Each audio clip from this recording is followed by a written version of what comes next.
कि रात में इनकी जो दीवार की बाउंड्री थी उसके ऊपर वो औरत चलती दिखाई देती थी। तो देखा कि एक बूढ़ा सा आदमी उस गुलाब के पौधे के पास में बैठ के बातें कर रहा है उससे। अच्छा। तो उन्होंने क्या किया, उस औरत को अपने घर पे बुलाया और उसको करंट दे के मार दिया। उसकी आत्मा आसपास के सब लोगों को हॉन्ट करने लगी। अक्सर मैं बताऊं 5-6 साल पहले मुझे भी इन सब चीज़ों पे यकीन नहीं था, लेकिन होता क्या है ना, जब आप सैकड़ों लोगों के रियल इंसिडेंट्स जब आप स्टडी करते हो, सुनाते हो, मैंने सैकड़ों लोगों की रियल स्टोरीज अपने चैनल पे सुनाई है, तो एक पॉइंट के बाद आपको पैटर्न समझ में आने लग जाता है ना, कि अगर कोई पजेस हो रहा है तो वो किस तरह की हरकतें करेगा, किसी के घर पे फैमिली पे ब्लैक मैजिक हो रहा है तो वो उसके साथ किस तरह की चीज़ें होने लगेंगी, तो आप पैटर्न समझ में आने लग जाते हो। तो आपको पता चल जाता है कि भाई ये कुछ भी नेचुरल नहीं है, ये कुछ भी ऐसी अजीब चीज़ हो रही है। फॉर एग्जाम्पल, मतलब इतनी छोटी छोटी चीज़ें भी हो सकती हैं किसी के साथ में। मैं हमेशा बताता हूँ, जैसे कोई आदमी है रात में कभी खर्राटे नहीं लेता सोते हुए, अचानक से खर्राटे लेने लग जाए, या फिर दांत पीसने लग जाए। दांत पीसने वाला का तो बहुत वो होता है, खतरनाक चीज़ होती है।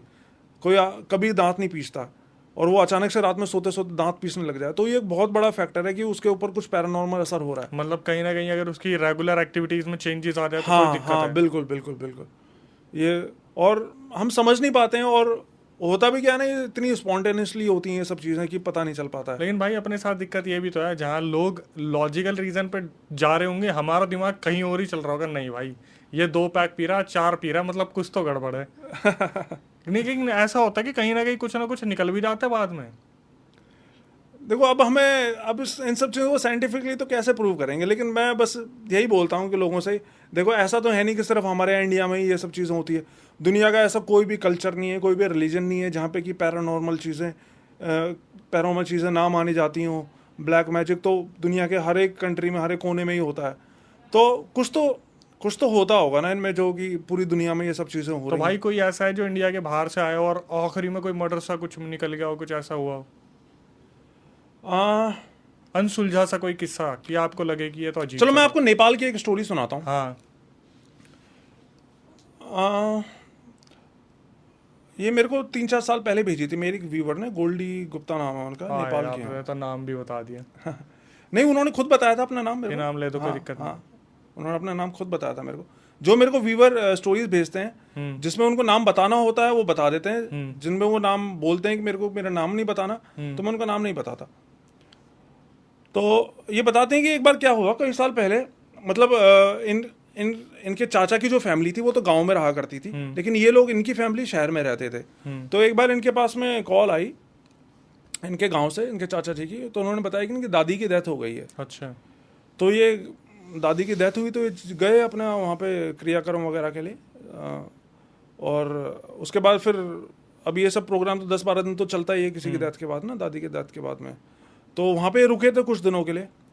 तो हुआ क्या कि एक रात, ये छोटी ही लड़की थी उस टाइम पे, बताती है इसकी उम्र 10-12 साल ही रही होगी।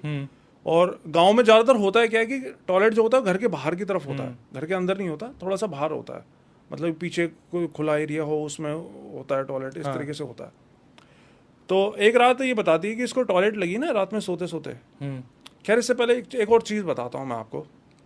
ये सर्दियों का टाइम था उस टाइम पे जब ये गए थे, इनकी दादी की डेथ हुई थी। तो ये दोपहर में छत पे धूप सेकने के लिए बैठे होते थे। तो इनका जो साथ वाला घर था ना, वो बिल्कुल सुनसान पड़ा था, उसमें कोई भी नहीं रहता था, बिल्कुल खाली था, वीरान पड़ा था, जिसे बोलते हैं ना, जैसे सैकड़ों, मतलब पता नहीं कितने सालों से वो खंडर हो चुका था वो घर बिल्कुल। तो ये छत पे घूमने जाते, तो छोटे छोटे बच्चे थे 10-12 साल के, और भी इनके कज़न मिलके।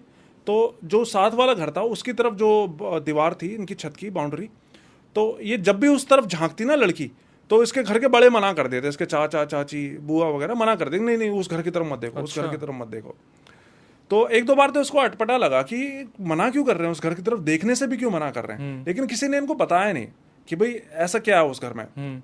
और एक और अजीब चीज़ कि सुनसान घर था, खंडर हो चुका था बिल्कुल, पीछे जो भी बगीचा सब कुछ खराब हो चुका था, लेकिन उसमें भी एक पौधा था गुलाब का फूल जो कि बिल्कुल खिला हुआ था। अच्छा। हाँ, उस घर में। तो ये देख के इनको बहुत अजीब लगता है कि ऐसा कैसे हो सकता है कि यार सब कुछ यहाँ पे, कोई पौधा नहीं, सारी घास जो है सड़ चुकी है, और इसमें एक गुलाब का फूल इतना अच्छा खिला हुआ है। तो इनको समझ में नहीं आई पहले तो बात, लेकिन फिर आगे चल के इनको पता चलता है कि हुआ क्या था। तो ऐसे ही एक रात इसको टॉयलेट लगी, तो इसने अपनी मम्मी को उठाया कि मम्मी मेरे को टॉयलेट लगी, आप बाहर ले चलो मेरे को। तो इसकी मम्मी उठी और बाहर चली गई, तो अंदर ये टॉयलेट करने लग गई और इसकी मम्मी बाहर इसका वेट कर रही है आने का। अब हुआ कि जैसे ही दरवाज़ा खोल के आने लगी ना बाहर, रात के मेरे ख्याल से 2-2:30 बजे का टाइम होगा, तो पीछे वाला जो घर था उसकी जस्ट बाउंड्री थी, एक दीवार ही थी बीच में। उस मतलब टॉयलेट, मतलब ये जैसे टॉयलेट के पीछे दीवार और दीवार के जस्ट पीछे वो वाला सामने वाला घर का बगीचा, वो जो खराब वीरान पड़ा था। तो इनको वहां से सुबकने की आवाज आई, जैसे कोई रोते हुए बात कर रहा है। अच्छा। रोते हुए सुबकते हुए जब बात कर रहा है ना, तो टॉयलेट से निकलते हुए उसको बात आई, वो आवाज सुनाई दी वहां से। तो आवाज सुनते ये दोनों, इसकी मम्मी भी चौंकी और ये भी चौंकी लड़की की, अरे ये कैसी आवाज आई।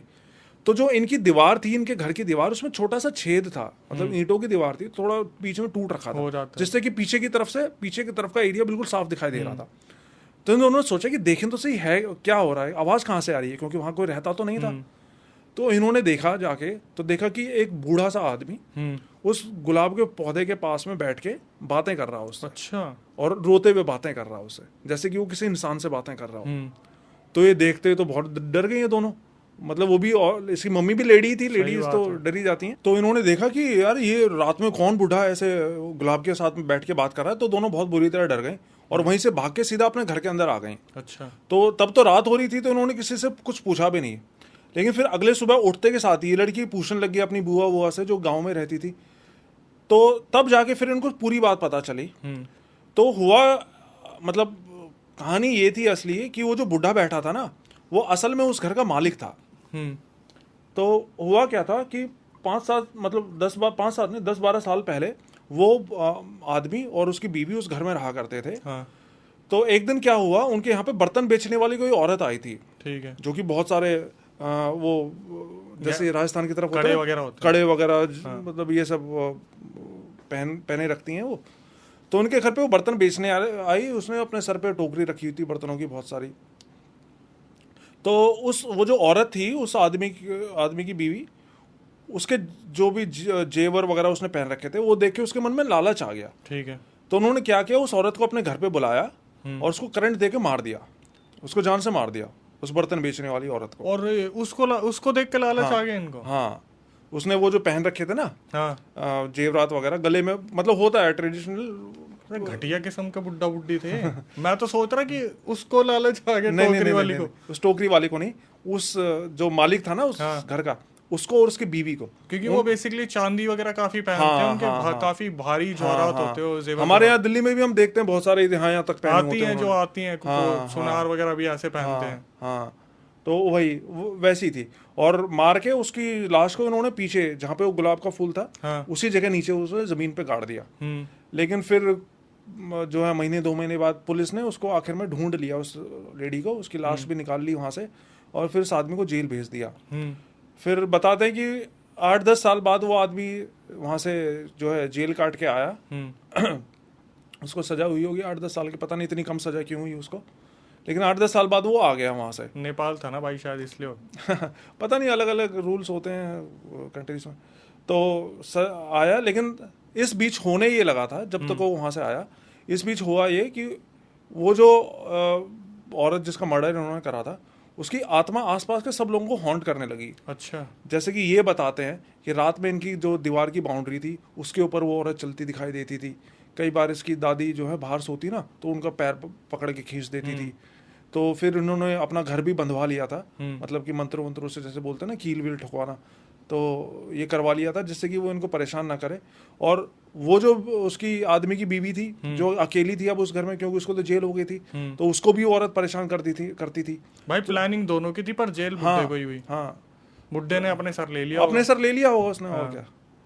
और होता क्या ना, हमारे यहाँ पे लेडीज को थोड़ा सा रियायत दे ही देते हैं, तो ये भी हुआ होगा वहाँ पे। फिर उस बुड्ढी के साथ क्या होने लगा? तो उस बुड्ढी ने वो घर बेच दिया। अच्छा। और पीछे दूसरी गली में जाके फिर उसने घर ले लिया। तो फिर वो 8-10 साल बाद वो आया आदमी, उस टाइम पे तो बुढ़ा नहीं था, बाद में बुढ़ा हो गया था 10 साल बाद। तो फिर वो उस नए घर में जाके रहने लगा। लेकिन जब से वो आया उस घर में, नए घर में रहने के बाद, उसका पता नहीं क्या हुआ, क्या पागल हो गया, वो हर रात उस घर में जो है आता जाके है, बात करता जाता और उस गुलाब के फूल के पास में जाके बैठ बैठ के बात करता। अब मेरा तो सोचना ये है कि वो जो गुलाब का फूल लगा था वो मेरे ख्याल से उस औरत की शायद आत्मा की वजह से कुछ खिला फूला हुआ हुआ। था। हाँ, तो अब वो बात क्यों करता था, रोते हुए बात करता था, माफी मांगता होगा उससे कि भी हमने तुम्हारे साथ गलत किया, और उसका जो है ना मेंटल बैलेंस भी बिगड़ गया था। तो यही सब रहा होगा मेरे ख्याल से इस स्टोरी में। तो मेरे ख्याल फिर आखिरी में हुआ क्या, बुड्ढा बुड्ढी बच गए या फिर ये भी एंड में आके हो गया काम इनका? नहीं, मरे नहीं, वो अपने दूसरे घर में रहते थे, दूसरी गली में, और बुढ़ा रात में जो है आके बातें करता वहां पे। यार। पागल हो गया था वो बुढ़ा एक तरह से।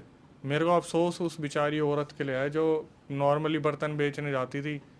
हमेशा उल्टा होता है, लेकिन इस कहानी में, आपकी कहानियों में ना थोड़ा एंड में आके चीज़ें उल्टी हो जाती है। लेकिन बड़ी अजीब सी चीज़ थी। लेकिन कहीं ना कहीं वो औरत अपना बदला ही ले रही है, जिसकी माफ़ी के लिए पहुंचता है हाँ, आदमी रोज बिल्कुल रात बिल्कुल को। बिल्कुल। वही तो ना, पता है इस तरह की चीजें हम, जैसे ब्लैक मैजिक भी किसी के ऊपर करवाता है कोई, या किसी की जान भी कोई लेता है, तो ये कर तो देते हैं, लेकिन ये खुद कभी भी ना सुखी नहीं रहते। ये चीज़ें पलट के हमेशा आती हैं। ब्लैक मैजिक करने वाले इतने बाबा वाबा आजकल तो हमारे यहाँ हरियाणा में इतने बैठे हुए हैं बाबा, लेकिन अगर ये अपने ब्लैक मैजिक से किसी को मरवा रहे हैं तो 100% इनकी फैमिली में भी किसी की डेथ होगी। सही बात। ये किसी का कुछ बुरा करवा रहे हैं, किसी का जो है ना मतलब क्या बोलते हैं बिजनेस तबाह करवा रहे हैं, तो इनके साथ, इनके घर पे भी कभी बरकत नहीं होगी। ये 100% चीज़ें पलट के आती हैं।